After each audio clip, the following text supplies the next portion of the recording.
दोस्तों स्वागत है आपका बिहार न्यूज में। दोस्तों मैं हूं फिरदौस गनी और आप देख रहे हैं केडीबी लाइव। दोस्तों आज हो चुका है 15 मार्च 2021। तो आज की बिहार की टॉप न्यूज लेकर आए हैं आपके लिए। दोस्तों वीडियो शेयर करने से पहले आपसे एक रिक्वेस्ट है, अगर आप नए आए इस चैनल पर तो फिर चैनल को सब्सक्राइब करके बेल आइकन को भी प्रेस कर दीजिए और साथ में वीडियो को लाइक कीजिए, अपने दोस्तों के साथ शेयर भी कीजिए। तो चलिए दोस्तों स्टार्ट करते हैं आज के बिहार की टॉप न्यूज।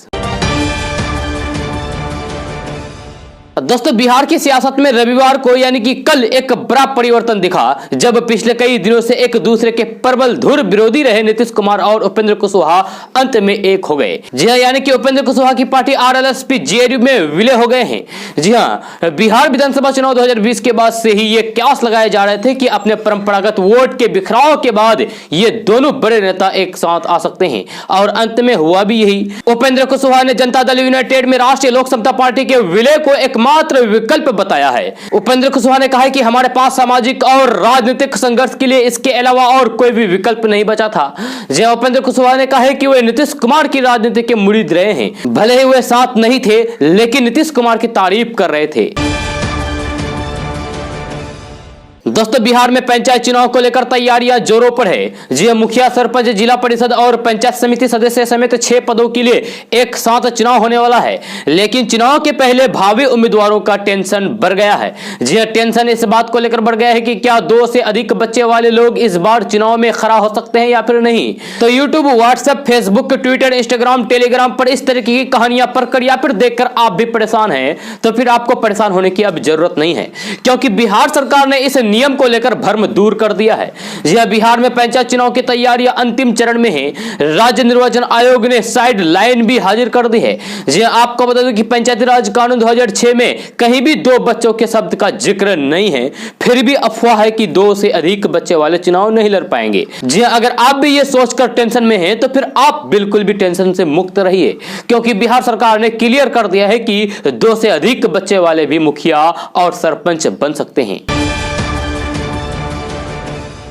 दोस्तों संयुक्त किसान मोर्चा के आह्वान पर किसानों ने शनिवार को कोलकाता और नंदीग्राम में महापंचायतों का आयोजन किया और लोगों से पश्चिम बंगाल में आगामी विधानसभा चुनाव में बीजेपी को वोट नहीं देने का आग्रह किया। जी भारत किसान यूनियन के राष्ट्रीय प्रवक्ता राकेश टिकैत ने कहा है कि हम यहां किसानों से अपील करने आए हैं कि वे बीजेपी को वोट नहीं दें। जी राकेश टिकैत ने कोलकाता और पूर्व मेदिनीपुर जिले के नंदीग्राम में सामाजिक कार्यकर्ता मेघा पाटकर के साथ किसानों को संबोधित किया। जी राकेश टिकैत ने कहा है कि किसी को भी वोट दे दे लेकिन बीजेपी को वोट मत दें। जी हम तो बीजेपी को वोट देकर देख चुके हैं। बंगाल की जनता समझदार है, जनता को पता है कि किसको वोट देना है किसको नहीं। जी राकेश टिकैत ने आरोप लगाया है कि केंद्र में बीजेपी की अगुवाई वाली सरकार किसानों और उनके आंदोलन की रीढ़ तोड़ने पर आमदा है। जी उन्होंने कहा है कि यह जन विरोधी सरकार है। उन्होंने कहा है कि बीजेपी को वोट मत देना, अगर उन्हें वोट दिया गया तो फिर वे आपकी जमीन बड़े कॉर्पोरेट्स और उद्योगों को दे देंगे और आपको भूमिहीन बना देंगे।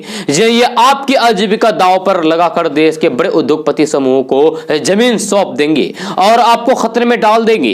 जी राकेश टिकैत ने बीजेपी को धोखेबाज की पार्टी कहते हुए कहा कि हम बीजेपी का विरोध करने वाले और फिर किसानों तथा गरीबों के साथ खड़े होने वाले के पाले में रहेंगे। उन्होंने कहा कि अगर कोई वोट मांगने आए तो उनसे पूछना कि हमारा एमएसपी कब मिलेगा। धान की कीमत 1850 रुपए हो गई है, वे कब मिलेगी।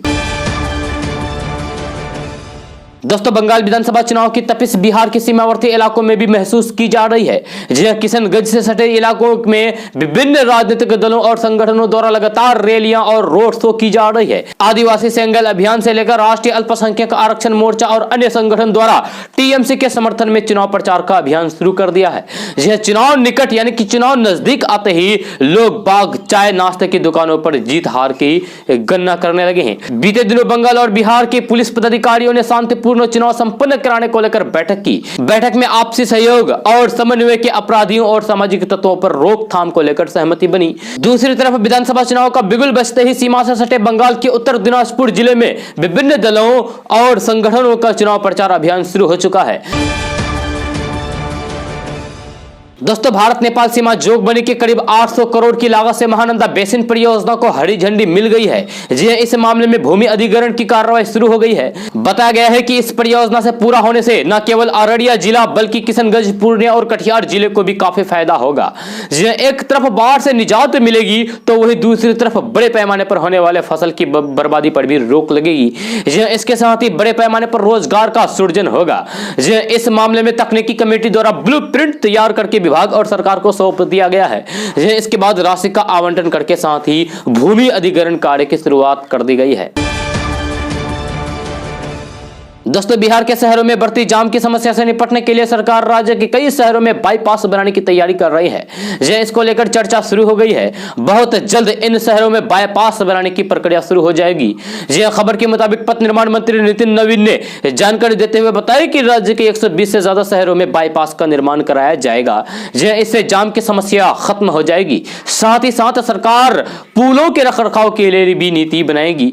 आपको बता दें कि बिहार के गया, जहानाबाद, मधुबनी, सुपौल, गोपालगंज, मीरगंज, सिवान, छपरा, आरा, पूर्णिया, मधेपुरा, सहरसा, बांका, जमुई, शेखपुरा, सीतामढ़ी, अरवल, बक्सर, शिवहर, समस्तीपुर और दरभंगा में बाईपास बनाया जाएगा। पथ निर्माण मंत्री नितिन नवीन ने कहा है कि 2021-22 में इन शहरों में बाईपास बनाने की प्रक्रिया शुरू हो जाएगी। इससे लोगों को जाम से निजात मिलेगी। साथ ही साथ राजधानी पटना आने में ज्यादा समय भी नहीं लगेगा और लोगों को समय की बचत होगी। दोस्तों, बिहार के मुजफ्फरपुर जिले से एक ऐसी घटना सामने आई है जो काफी हैरान कर देने वाली है। दरअसल पैर का ऑपरेशन कराने हॉस्पिटल पहुंची एक महिला का डॉक्टर ने हाथ ही काट दिया। इस घटना को लेकर महिला के परिवार वालों ने हॉस्पिटल में खूब हंगामा किया। मरीज के परिजन आर्टिफिशियल हाथ लगवाने के लिए डॉक्टर से मुआवजा मांग रहे हैं। घटना मुजफ्फरपुर जिले के ब्रह्मपुर थाना क्षेत्र की है, जहां एक प्राइवेट हॉस्पिटल में पैर का ऑपरेशन करवाने पहुंची एक महिला का डॉक्टर ने हाथ ही काट दिया। दोस्तों, किसान आंदोलन के 108 दिन हो गए हैं। जब आंदोलन की शुरुआत हुई तो फिर सर्दी थी, लेकिन अब गर्मी आ गई है। ऐसे में किसान सड़कों पर रहने के लिए अब पक्के निर्माण कर रहे हैं, जिससे कि वे बुजुर्गों के कमरे में गर्मी से राहत देने के लिए एसी लगाए जा सके। भारतीय किसान यूनियन के दोआबा के अध्यक्ष किसान नेता मंजीत सिंह राय ने कहा है कि सिंगू बॉर्डर पर अस्थायी निर्माण होगा। दिल्ली हरियाणा स्थित इस बॉर्डर पर किसान पिछले 108 दिनों से तीनों का कृषि कानूनों के खिलाफ प्रदर्शन कर रहे हैं। उन्होंने कहा है कि किसान आंदोलन जारी रखेगा। ऐसे में हमें चिलचिलाती धूप से बचने के लिए घर बनाने होंगे। महिला और बुजुर्गों के लिए एसी के इंतजाम किए जाएंगे। इधर किसान नेता राकेश टिकैत ने भी एक न्यूज चैनल से बात करते हुए कहा कि अब सड़कों पर पक्के घर बनाए जाएंगे। उन्होंने कहा कि अभी दिल्ली बॉर्डर पर कुछ घर बने गए हैं और भी बनाए जाएंगे। नंदीग्राम में राकेश टिकैत के तख्त तेवर देखने को मिले। उन्होंने कहा कि अगली बार संसद में मंडी खोल देंगे, सिर्फ संयुक्त किसान मोर्चा को तय करने में देरी है। राकेश टिकैत ने कहा कि हमें ट्रैक्टर किराए पर नहीं लाने पड़ेंगे। राकेश टिकैत ने कहा कि ट्रैक्टर भी वही है, आदमी भी वही है। जिस दिन संयुक्त मोर्चा तय करेगा, पार्लियामेंट में नई मंडी खुल जाएगी, वह पूरा भाव एमएसपी पर ही बिकेगा। दोस्तों, पश्चिम बंगाल में विधानसभा चुनाव में अब काफी कम समय रह गया है। ऐसे में राजनीतिक दल एक दूसरे के खिलाफ हमले तेज करते हुए प्रचार में जुटे हुए हैं। राज्य में राजनीति की फिजा का अंदाजा इसी बात से लगाया जा सकता है कि कई जगहों पर तो आम लोग भी पार्टियों का समर्थन या फिर विरोध करते दिखाई दे रहे हैं। ऐसा ही नजारा बंगाल के पूर्वी बर्ताव स्थित गलसी में हुए एक निकाह में भी दिखा। यहाँ एक रिसेप्शन में जोरों ने ही पोस्टर दिखाकर मेहमानों से भाजपा को वोट न देने की अपील की है। निकाह करने वाले युवक का नाम शेख मोहम्मद हफीजुर बताया गया है। हफीजुर पूर्वी बर्दवान के एक किसान परिवार से हैं। और कॉलेज में पढ़ाता है। युवक ने विश्व भारती से फारसी भाषा में पीएचडी की है और बिहार के मुजफ्फरपुर में एक कॉलेज में असिस्टेंट प्रोफेसर है। 11 मार्च को अपने निकाह के रिसेप्शन के दौरान उसने मेहमानों को प्ले कार्ड बांटकर भाजपा के खिलाफ कृषि कानून की वापसी की मांग को लेकर दिल्ली में चल रहे किसान आंदोलन की याद दिलाई। एक मेहमान ने तो कहा है कि रिसेप्शन में इस तरह की अपील ने कई लोगों को छुआ है। द टेलीग्राम अखबार में छपी रिपोर्ट के मुताबिक जोरों ने रिसेप्शन के दौरान संविधान की प्रस्तावना को पढ़ा।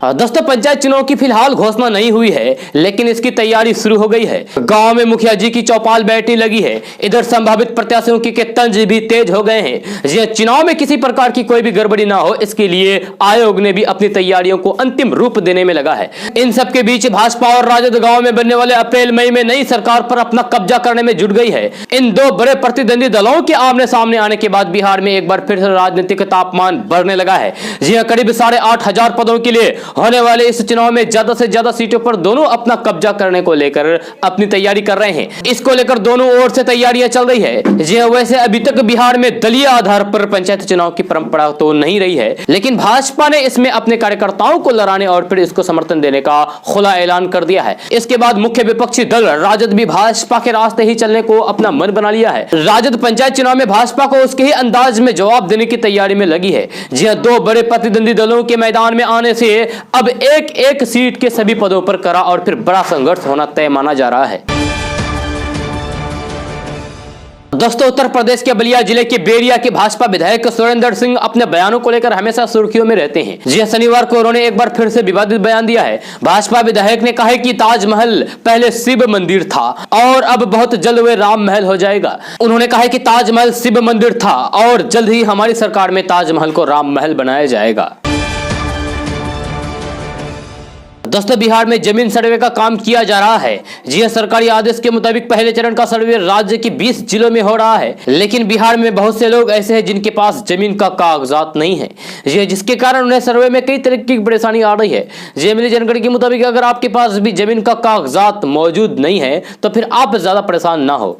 जी आप चाहे तो ऑनलाइन के द्वारा भी जमीन के कागजात निकाल सकते हैं और सही तरीके से अपने जमीन का सर्वे करा सकते हैं। जी जमीन का कागज नहीं हो तो फिर आप जमीन मालिक के नाम से अपने जमीन का खाता नंबर ऑनलाइन पता कर सकते हैं और सर्वे फॉर्म में इसकी जानकारी दे सकते हैं।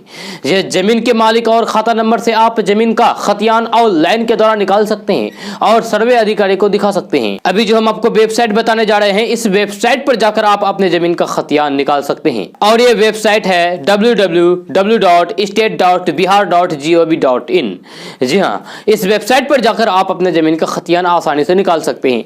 जी हाँ, आप बिहार लैंड रिकॉर्ड को सर्च करके जमीन के मालिक का नाम, क्षेत्रफल, खाता संख्या, भूमि वर्गीकरण, तहसील, गांव की पूरी जानकारी ऑनलाइन के द्वारा ही प्राप्त कर सकते हैं। अगर आपके पास जमीन का कागजात फिर भी नहीं निकल पाते हैं तो फिर आपका जमीन सर्वे किया जाएगा ही, इसलिए आप ज्यादा परेशान ना हो।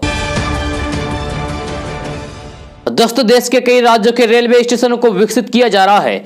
इसी कड़ी में बिहार के रेलवे स्टेशनों को भी विकसित किया जा रहा है। पूर्व मध्य रेल के अंतर्गत गया स्टेशन के साथ साथ पटना के Rajendra Nagar terminal, Muzaffarpur station, Singrauli station और बेगूसराय को वर्ल्ड क्लास स्टेशन बनाने के लिए रूपरेखा तैयार की जा रही है। इस कड़ी में पूर्व मध्य रेल के महाप्रबंधक ललित चंद्र त्रिवेदी ने स्टेशन के पूर्ण विकास से जुड़े मुद्दों पर एक उच्च स्तरीय बैठक की, जिसमें 5 रेलवे स्टेशनों को वर्ल्ड क्लास रेलवे स्टेशन बनाने के लिए चयन किया गया है।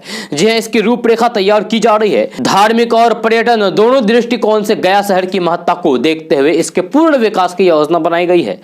इसके साथ ही राजेंद्र नगर टर्मिनल, मुजफ्फरपुर और बेगूसराय स्टेशन के विकास से संबंधित कार्य पूरा हो जाने के बाद स्टेशन पर यात्रियों को एयरपोर्ट जैसी विश्वस्तरीय सुविधा प्राप्त होगी। दोस्तों पश्चिम बंगाल विधानसभा चुनाव की तारीखें जैसे जैसे नजदीक आती जा रही है, वैसे ही राज्य की सियासी जंग और तेज होती दिखाई दे रही है। जी हां, बंगाल में 8 चरण में वोटिंग होनी है, जिसकी शुरुआत इसी महीने 27 मार्च से होगी। ऐसे में वोटिंग से पहले एबीपी न्यूज ने सी वोटर के साथ मिलकर राज्य की जनता से स्नैप पोल के जरिए कुछ अहम सवालों के जवाब जानने की कोशिश की है। जी हां, आम लोगों से सवाल किया गया है कि इस वक्त आपके लिए सबसे अहम मुद्दा क्या है। तो इस सवाल के जवाब में लोगों ने बेरोजगारी को सबसे अहम मुद्दा माना है। 39.5% लोगों ने बेरोजगारी को इस वक्त का सबसे अहम मुद्दा करार दिया है। 24.8% लोगों ने बिजली, पानी और सड़कों को अहम मुद्दा बताया है। 18.2% लोगों ने कोरोना महामारी को सबसे जरूरी मुद्दा माना है, जबकि शिक्षा सुविधाओं को 3.1% लोगों ने अहम मुद्दा माना है।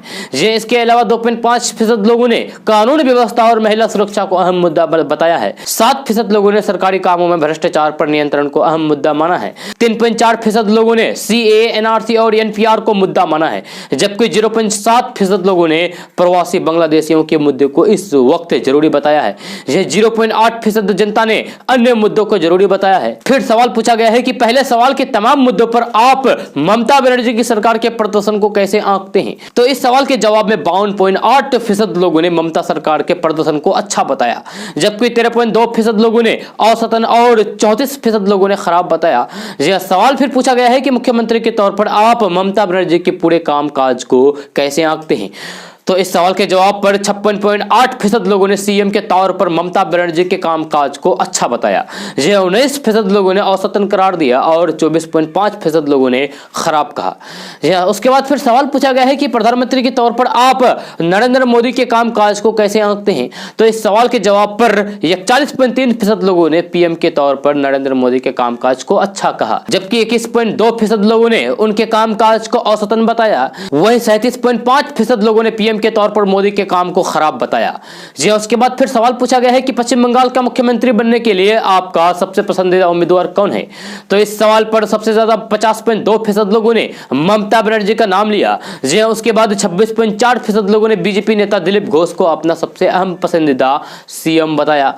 जी बीजेपी की ही मुकुल राय को 14.9% लोगों ने, कांग्रेस के अधीर रंजन चौधरी को 1.7% लोगों ने, सीपीआई-एम के सुजैन चक्रवर्ती को 2.5% लोगों ने, टीएमसी के अभिषेक बनर्जी को 0.7% लोगों ने, बीजेपी के राजीव बनर्जी को 0.6% लोगों ने, बीजेपी के शुभेंदु अधिकारी को 1.3% लोगों ने और अन्य को 1.7% लोगों ने अपना सबसे पसंदीदा सीएम उम्मीदवार माना। उसके बाद फिर सवाल पूछा गया है कि क्या आप ममता बनर्जी के नेतृत्व वाली राज्य सरकार से नाराज हैं और क्या आप इसे बदलना चाहते हैं? तो इसमें 42.8% लोगों ने कहा है कि वो नाराज हैं लेकिन सरकार बदलना नहीं चाहते हैं। 43.3% लोग नाराज नहीं हैं और सरकार भी नहीं बदलना चाहते हैं। फिर सवाल पूछा गया कि चाहे आप किसी भी पार्टी को वोट दे या फिर सपोर्ट करते हो, लेकिन आपको क्या लगता है कि पश्चिम बंगाल विधानसभा चुनाव में कौन सी पार्टी या फिर गठबंधन जीतेगी? तो इसमें बीजेपी को 35.6%, कांग्रेस को 13.3%, टीएमसी को 42.3%, लेफ्ट पार्टियां 4.4% और अन्य पार्टियां 1.5% लोगों की पसंद है।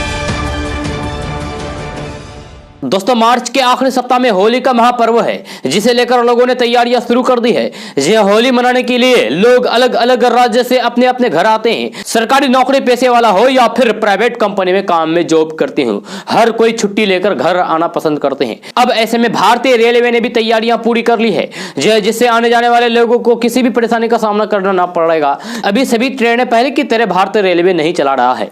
हालांकि विशेष ट्रेनों की मदद से आप अपने घर जा सकते हैं।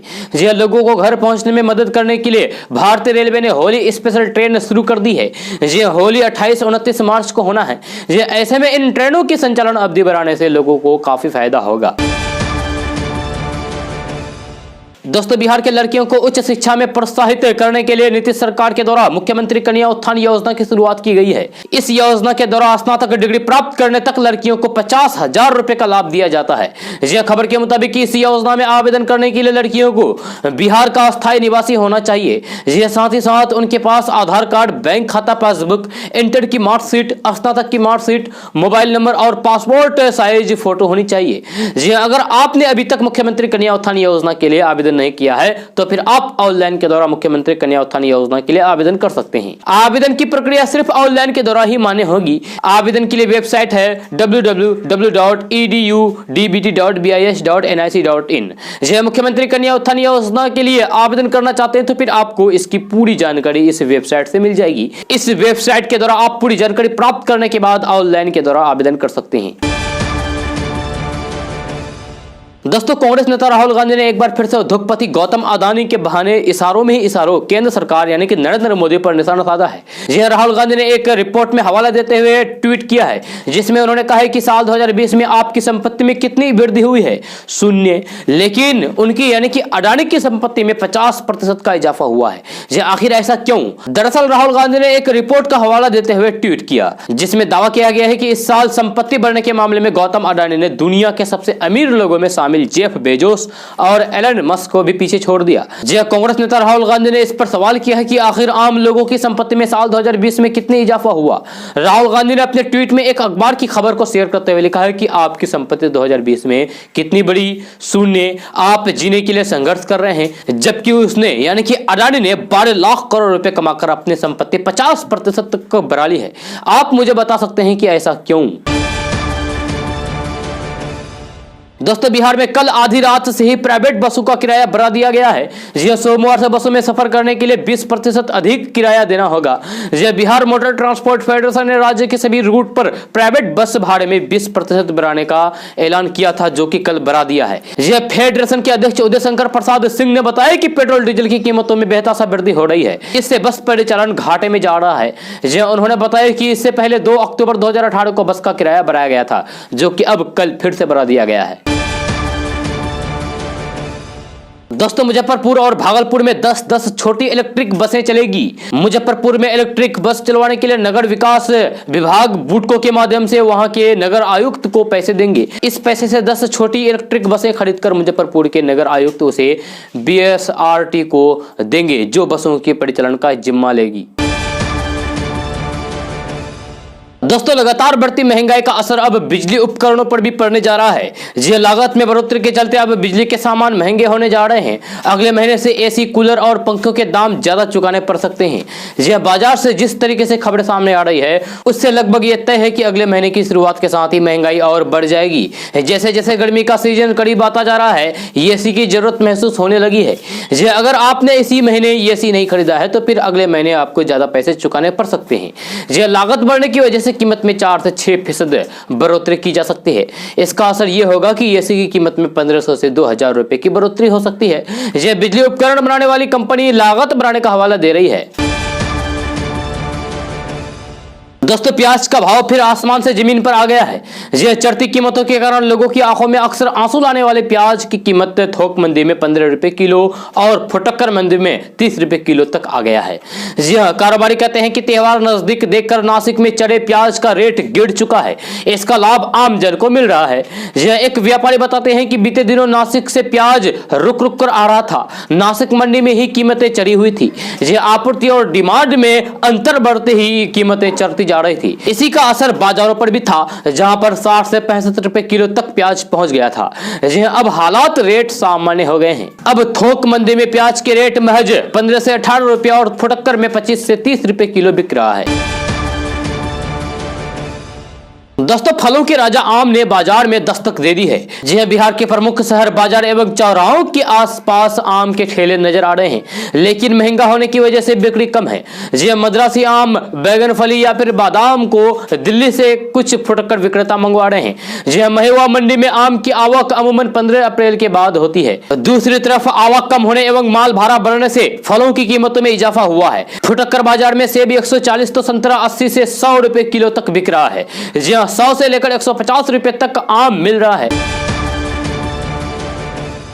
दोस्तों बिहार के उद्योग मंत्री शहनवाज हुसैन ने बिहार ग्राम संसद में कहा है कि बेगूसराय में 55 एकड़ जमीन पेप्सी एंड को निवेश के लिए कर दिया गया है। यहां 500 करोड़ रुपए का निवेश होगा। जो उन्होंने कहा है कि बिहार में अब निवेशकों का रेट कॉर्पोरेट वेलकम होगा। 7 दिनों में सिंगल विंडो से भी सभी प्रकार का क्लियरेंस मिलेगा। उन्होंने कहा है कि बिहार एथनॉल उत्पादन के माध्यम से देश की अर्थव्यवस्था को मजबूती प्रदान करेगा।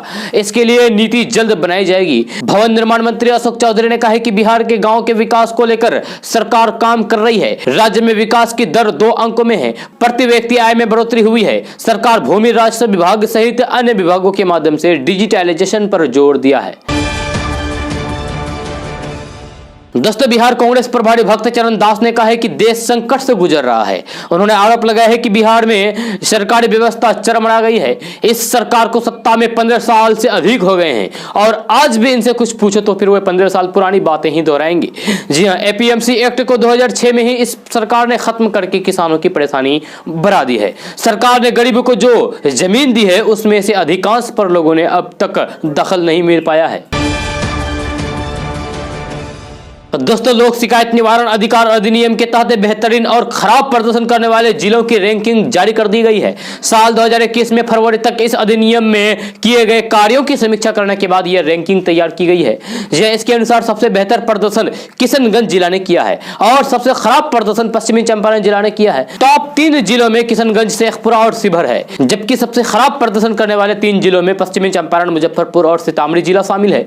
यह पिछली बार की गई तुलना में पटना की स्थिति बेहतर हुई है। 30 पायदान के आसपास रहने वाले पटना अपने प्रदर्शन को बेहतर करते हुए इस बार ये 12वें पायदान पर पहुंच गया है। जी हां, जिले की यह रैंकिंग इस कानून के अंतर्गत लोगों की समस्याओं का निपटारा समय पर प्रभावी और फिर सही तरीके से करने को आधार बनाकर की जाती है। इस कानून के तहत अब तक 9,14,268 मामले आए हैं, जिनमें से 8,48,991 का निपटारा किया गया है। दोस्तों, प्रवासी मजदूरों को अब दूसरे प्रदेशों में रियायती दर पर यानी कि कम दाम पर राशन खरीदने में कोई भी परेशानी नहीं होगी। यह one nation one ration card के तहत लाभार्थी किसी भी प्रदेश में किसी भी राशन की दुकान से अपनी पात्रता के मुताबिक राशन ले सकते हैं।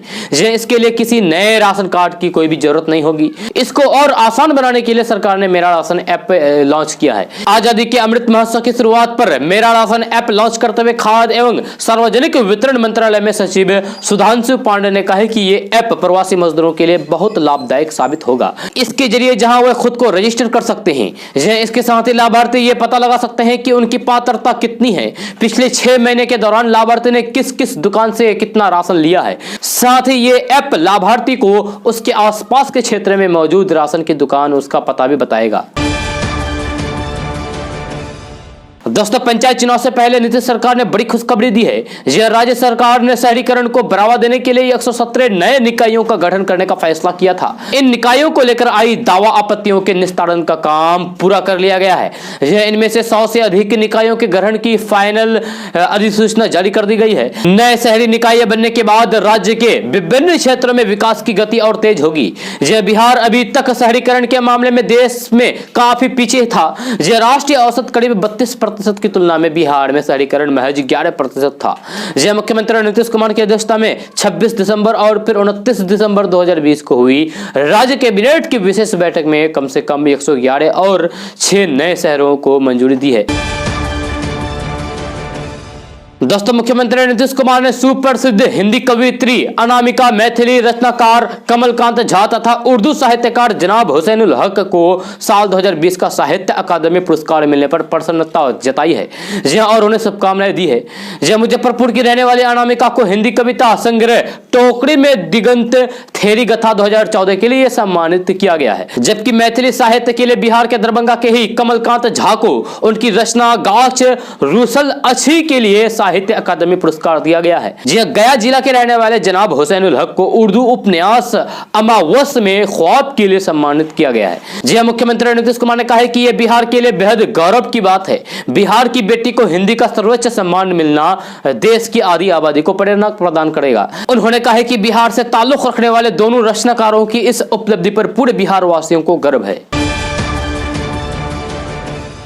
दोस्तों, केंद्र सरकार द्वारा बिहार में एथेनॉल के उत्पादन अनुमति मिलने के बाद राज्य सरकार इस पर जल्द ही कार्य योजना बनाने की बात कह रहे हैं, जिसको लेकर कोसी और सीमांचल के किसानों में एक नई उम्मीद नजर आने लगी है। इन क्षेत्र में एथेनॉल उत्पादन को लेकर कुछ समस्याएं भी है, जिसको लेकर उन्होंने खुलकर अपनी बात रखी है। बाढ़ और कटाव से बदहाली बर्बाद उद्योग धंधा बिहार के सीमांचल इलाकों की विशेष पहचान रहा है। अब तक बिहार के सबसे पिछले इलाकों में खेती ही रोजगार का एक मात्र बड़ा साधन है। खासकर यहां मक्का, केला, मखाना और जूट जैसा कृषि उत्पादन बहुत हद तक रोजगार का दिशा और दशा तय करता है। इस बीच केंद्र सरकार की अनुमति से अब बिहार में एथेनॉल उत्पादन शुरू होने की चर्चा को लेकर किसानों में नई उम्मीद जगी है। सीमांचल के किसान कहते हैं कि सीमांचल में गन्ना उत्पादन न के बराबर होता है। ऐसे में बिहार के अन्य जो भी इलाके के किसानों को यह लाभ मिलता है, उसके लिए वे लोग सरकार से शुक्रिया अदा करते हैं। साथ ही चाहते हैं कि कोसी और सीमांचल के इस इलाके में में मक्का मखाना, केला या जूट से भी जुड़े कोई भी उद्योग स्थापित किया जाए ताकि यहाँ के किसानों को लाभ मिल सके। जी आपको बता दूं कि कटिहार के सदर अनुमंडल के अलावा कोरा और मनिहारी अनुमंडल में भी बड़े पैमाने पर मक्का मखाना, केला और जूट का उत्पादन होता है। ऐसे में अब इस इलाके से तारकिशोर प्रसाद के उप मुख्यमंत्री बन जाने से किसानों को अब जल्द ही इन फसलों के आधारित उद्योग लगाने की उम्मीद जगी है। जी हाँ, वही उप मुख्यमंत्री तारकिशोर प्रसाद केंद्र सरकार की अनुमति से एथेनॉल उत्पादन को लेकर बड़ी उम्मीद जताते हुए आगे कहते हैं कि सीमांचल में भी कृषि आधारित उद्योग लगने की बड़ी संभावना है और सरकार आने वाले दिनों में निश्चित इस पर विचार करेगी। जी उन्होंने कहा है कि बंद पड़े चीनी मिलों का प्रयोग एथेनॉल बनाने के लिए किया जाएगा। डिप्टी सीएम तारकिशोर प्रसाद ने कहा है कि एथेनॉल से 20% पेट्रोल की बचत होगी। दोस्तों, देश में लगातार बढ़ रहे कोरोना के मामले ने राज्य सरकारों की चिंता बढ़ा दी है। जी हर तरफ के उपायों के बाद भी कई राज्यों में स्थिति नियंत्रण से बाहर होती जा रही है। देश में लगभग 2.5 महीने के बाद एक दिन में 24,000 से अधिक नए मामले सामने आए हैं। जी हाँ, महाराष्ट्र, पंजाब, केरल, गुजरात, तमिलनाडु और कर्नाटक में सबसे ज्यादा मामले सामने आए हैं। जी राजधानी दिल्ली में भी नए मामलों में इजाफा हो रहा है। वही पंजाब में एक बार फिर स्कूलों को बंद करने का फैसला किया गया है। जी हाँ, महाराष्ट्र में कोरोना का संक्रमण बेकाबू होता जा रहा है। कोरोना के बढ़ते मामलों के चलते औरंगाबाद, नागपुर, परभनी और पुणे में एक बार फिर से लॉकडाउन लगाया गया है। महाराष्ट्र में बीते 24 घंटे के दौरान 15,000 से अधिक नए मामले सामने आए हैं। औरंगाबाद में कोरोना के बढ़ते मामलों को देखते हुए वीकेंड पर पूरी तरीके से लॉकडाउन लगा दिया गया है। जी नागपुर में 15 से 21 मार्च के बीच लॉकडाउन लागू रहेगा। जी इस दौरान निजी कार्यालय बंद रहेंगे जबकि सरकारी दफ्तरों में 25% कर्मियों के साथ कामकाज होगा। जी जरूरी सामानों की आपूर्ति करने वाले दुकानें खुली रहेगी। लॉकडाउन से पहले बाजारों में लोगों की भारी भीड़ देखने को मिल रही थी। जी पंजाब में भी कोरोना के मामले में इजाफा हो रहा है। बढ़ते मामलों को देखते हुए राज्य में एक बार फिर स्कूलों को बंद करने का फैसला किया गया है। 13 मार्च से आदेश लागू होगा। इस दौरान 12वीं कक्षा तक के सभी सरकारी और प्राइवेट स्कूलें बंद रहेंगी। दोस्तों, पेट्रोल, डीजल और घरेलू एलपीजी गैस ने तो आम आदमी का तेल ही निकाल दिया है। जी हाँ, वहीं आटा, चावल, दाल और सरसों तेल जैसे आवश्यक वस्तुओं के दाम लोगों का बजट बिगाड़ रहे हैं। जी हाँ, उपभोक्ता मंत्रालय की वेबसाइट पर दिए गए आंकड़ों के मुताबिक पिछले 3 महीनों में तेल से लेकर दूध तक और आटा से लेकर चाय तक महंगा हो गया है। जी हाँ, उपभोक्ता मंत्रालय की वेबसाइट पर दिए गए आंकड़ों के मुताबिक 10 दिसंबर 2020 के मुकाबले 10 मार्च 2021 को चावल के रेट में 9.3%, गेहूं में 2.34% और फिर गेहूं के आटे में 6.18% की बढ़ोतरी हुई है। वहीं पिछले 3 महीने में खुदरा बाजार में आलू, टमाटर और प्याज के भाव में कमी ने उपभोक्ताओं को थोड़ी राहत दी है। इन 3 महीनों में पैक पाम तेल 104 रुपए से उछलकर करीब 118 रुपए, सूरजमुखी तेल 129 से 151, वनस्पति तेल 102 से 117 और सरसों का तेल 137 से 149 रुपए प्रति लीटर पर पहुंच गया है।